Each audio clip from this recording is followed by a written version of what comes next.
How's it going, ladies and gentlemen? My name is Ruffle Rowlett, and welcome back to a brand new video, guys. Today, ladies and gents, we're going to be taking a look at some new information that's been cropping up in regards to Pokemon Bdsp and also just other general news. So it's going to be a bit of a mixed bag of a video, but sit back, relax, and let's get started. First things first, as mentioned, we're going to talk about something that cropped up, which I think is really interesting. So this was posted on Reddit and shared saying, hey guys, don't lose hope, this is very interesting. And then there is a tweet here from nintendoros, which is like a Spanish, I think, Nintendo update website, which gives you like information and news.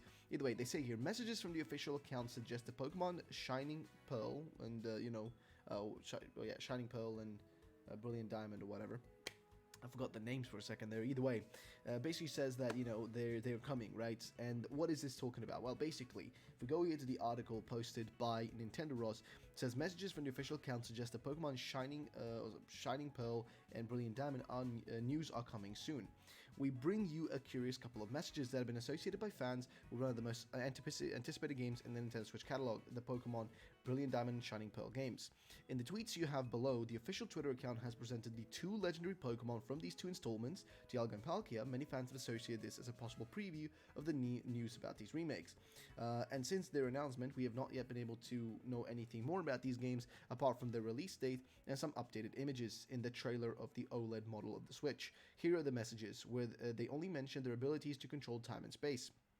And then you have this tweet right here. If we go to this tweet, right, we can just open it up, and if we translate this tweet in particular, we'll see what it's all about. And it shows like a calendar specifically here, and I think this one in particular is referring to, what is that, like, no, it's just, I don't know, I can't even see, like, is it July? I think it's pretty much July. Either way, they continue on. Today, but I still want to take a rest. In such a case, and then showing a bunch of stuff with the power to control time, you may be able to enjoy another consecutive holiday. So that's what it's basically just saying there. And if we go back to the, you know, tweets here, today I still want to rest. In that case, with the power to control time, you may be able to enjoy another consecutive vacation. And then you have Palkia over here in a corner, which is just really strange. You got a Palkia, and the translation for that, as translated down here by them, they translated, I've been home a lot lately, it is perhaps too small. In that case, the ability to distort space makes the room feel bigger. And then they ask, what do you think? If you're interested, take a look at our full coverage of the title at etc, etc. But basically, the question ends up being, does this have to do anything with like news about the games coming soon? I don't know, but it's kind of curious that they're talking about space and time, right? Of course, it makes sense because, you know, Pokemon, they control space and time. But it's interesting because, well, in terms of time, it's been a while since we've had information about these games. Let's be fair, this has probably been the longest drought of Pokemon news we've had in a very long time. Usually there's information by now that we get, so it's just been a very long drought, which I don't even know what to say about that. It's just a bit strange, a bit odd, because by now I feel like information should have kind of, you know, been dropped. Should be information here. We should be seeing something, you know, crop up in terms of info, but nothing's happened. Even when we speculated about like stuff, and you know, people were saying like, oh, it's gonna happen here and here and here and here, nothing happened, and it's just strange because usually, and that's kind of what we're going off of here, right? Usually, we have something to go off of, and people are being confused like, oh, these games will be horrible, that's why we're not seeing anything, because there's going to be nothing in the games. That's why there are no leaks, because there's nothing to leak, which I think is a incorrect statement, and also we have more information to talk about here, but just want to point this out. But I think it's an incorrect statement because I think the reason we aren't seeing leaks right now is because most leakers are probably chilling, and there's probably, I mean, sometimes leaks just don't, you know, come out, like there's not always like leaks early on, but also I think a lot of them are chilling right now and not leaking stuff because there's been big lawsuits, okay, against some of the people that leak the Sword and Shield stuff. There's been massive lawsuits against them, and I'm pretty sure that you as a leaker want to stay a bit silent at the moment because, well, let's just say that you don't want to get a lawsuit from Nintendo for $150,000. I think you want to keep $150,000 for yourself. So yeah, just keep that in mind, right? It's just sort of something you should just remember, right? That, you know, that has nothing to do with, you know, when we might get info.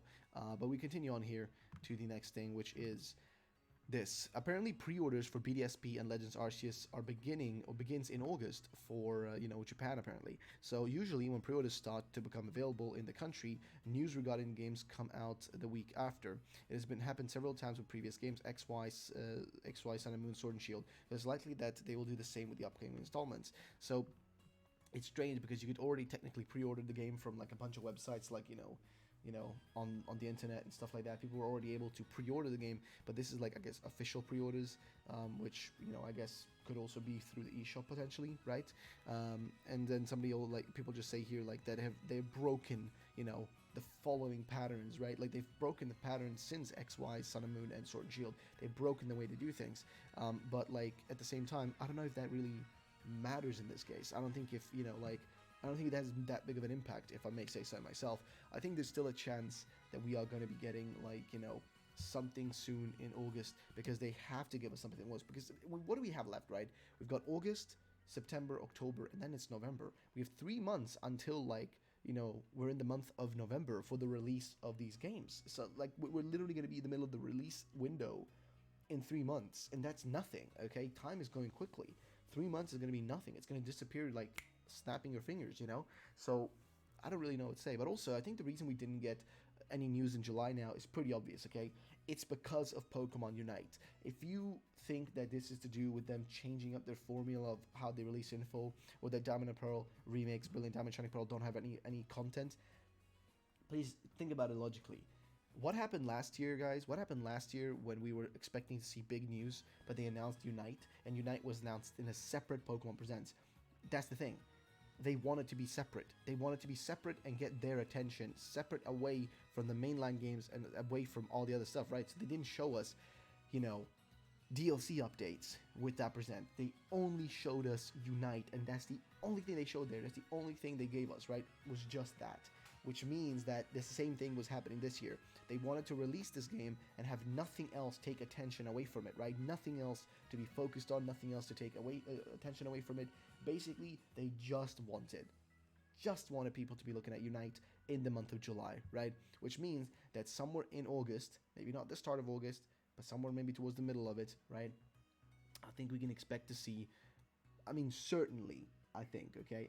I'm certain about this. We can expect to see a trailer finally and updates about Bdsp, because right now I think they just want to make sure people are playing Unite, getting addicted to it, spending money on it. That's got to be like their priority, right? They just be thinking about that at the moment. That's going to be on their agenda more than anything else. So yeah, that was that.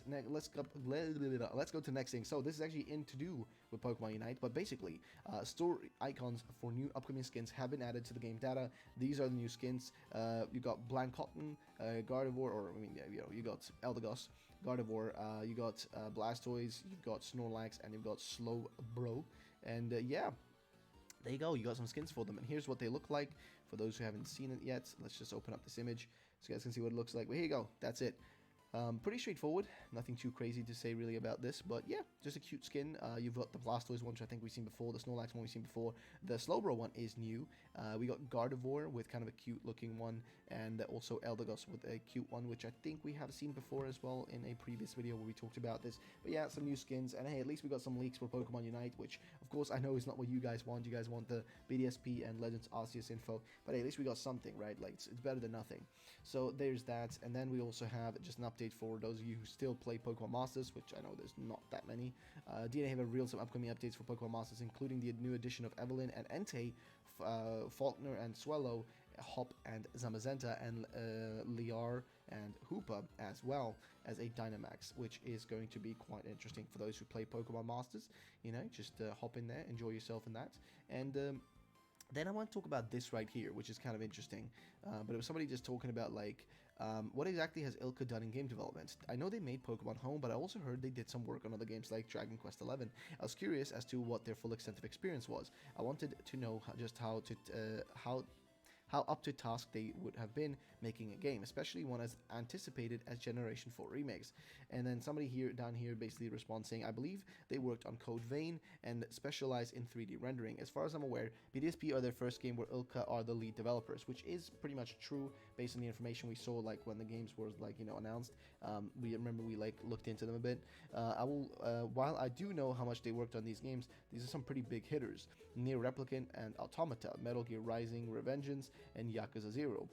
But then people are always saying, but they weren't the main developers. They just helped out in some specific parts. Okay, and then here is more research by Jab Warrior 58, who says, so after doing a bit more research, while possibly a bit flawed, I have found that for MGR, they helped with animation. I'm going to copy and paste these from their website. Dragon Quest XI, they did graphic development, cooperation in general. Ace Combat 7, cinema scene production, environment production, and then Code Vein, they did the game graphics production, near replicant version, well, the long version thingy, audio recording, PV production, etc. Oh, and Pokemon Home, but we all knew that. And of course, they for Home, I think they made Home for the most part, right? Like in a large scale, and I guess graphics development. But Ilka is making this game. So this is their first game they're actually making. But I think that's actually maybe a better thing, because besides the experience thing, right? I think it's good that a studio is coming in that has never worked on Pokemon, because then, like, and when I say hasn't worked on Pokemon, I'm talking about working on, like, making a full game. I think it's a good thing, okay? I think it's a good thing that that's the situation we're looking at here, because these guys could try to do some stuff that has never really been done before when it comes to the Pokemon franchise or the games that they make, right? They could add in all the features that were there. They can try to add in a bunch of stuff, but it also depends on, you got to remember, it's not really Ilka that might be a problem here. I think it might be the Pokemon Company limiting what they can do. Because look at, like, Unite, right? Unite, of course, has to be limited in some regard. They can't add their own Pokemon. They can't create their own Pokemon, right? They're limited to the ones that already exist. So they can't really ever do anything crazy, because they can only really add Pokemon that already exist, and then that just doesn't have the same impact as if they were to add in a brand new Pokemon, right? Like, for example, from Pokemon Go, when they added in Meltan, that was pretty incredible, because that was the first time a brand new Pokemon was kind of like introduced, like straight up was part of, like, and already inside of the game that wasn't anything to do with the mainline games. It was kind of incredible, right? And then Meltan was, of course, in Let's Go Pikachu and Let's Go Eevee because of the transfers. But that was kind of a strange situation. That has not really happened before. That was a very much exception, right? And that's the thing. Unite probably won't get that treatment that Pokemon Go gets, because Pokemon Go is the bigger dealer, right? So in this case, what I'm trying to say is that Ilka, right, I think it's maybe a good thing that they're trying this out, but I think they will be limited, more or less, by their supreme overlords, the Pokemon Company. So that's really what the big worry is here. So yeah, that's pretty much it, though, for the information, lads. I want to know what you guys all think about all this in the comment section down below. Thank you so much for watching. My name, as per usual, has been Ruffled Rowlet, and I'll see you on the next video. Peace out, and bye-bye.